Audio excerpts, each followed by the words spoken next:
আমি সাভার গভর্নমেন্ট কলেজে দ্বিতীয় বর্ষে পড়াশোনা করছি। আমি একাই। ও ভাই বোন এরকম, ও হাঁটতে পারে না, মানে হুইল চেয়ার ইউজার। পা আছে কিন্তু স্পাইনো বাইফিটার প্রবলেম জন্য পাতে মানে পা স্টেবিলিটি।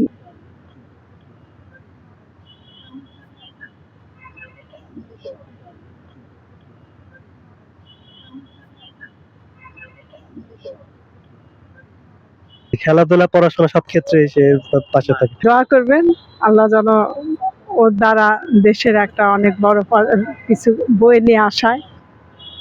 আর সন্তান নেন নাই? আসলে একটাই সন্তান, মানে ওর বাবা তো মারা গেছেন, মানে সন্তান এরপরে তো আর হয় নাই বলতে, বাবা তো ও ছোটবেলাতেই মারা গেছে।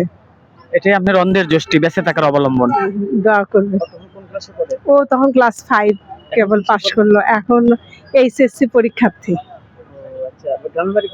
আমার এখানে সাভারে, আমরা এখন স্থানীয় হোম ডিস্ট্রিক্ট রাজশাহী নাটোর।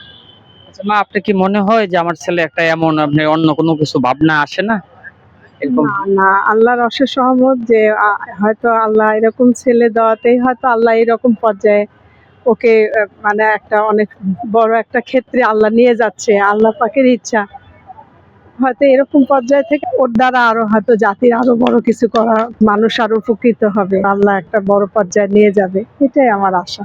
বিয়ের কয় বছরে মাথায় ও জন্মগ্রহণ করছে? 4 বছরে। হাজবেন্ড মারা গেছে? হাজবেন্ড মারা গেছে ও তখন অলমোস্ট 10 বছর। নিয়তির কি নির্মম পরিহাস। বাবা একটু যদি বলেন, এই যে মায়ের কথা শুনে আমারই বাবা, আমি ইমোশনাল হয়ে পড়ছি। জি না, আসলে এখন আল্লাহ তাআলা যেটা করছেন এটা তো মেনে নিতে হবে, কিছু করার নাই। এটা এভাবেই সামনের দিকে এগিয়ে যেতে হবে। তবে মা সবসময় আমাকে সাপোর্ট করে, তো এটা অনেক ভালো লাগে। আলহামদুলিল্লাহ। বাবার কথা মনে পড়ে বা মনে আছে? হ্যাঁ, মনে আছে। জি জি জি জি, অবশ্যই। ভালো থাকবেন বাবা। হ্যাঁ, দোয়া করবেন আমার জন্য।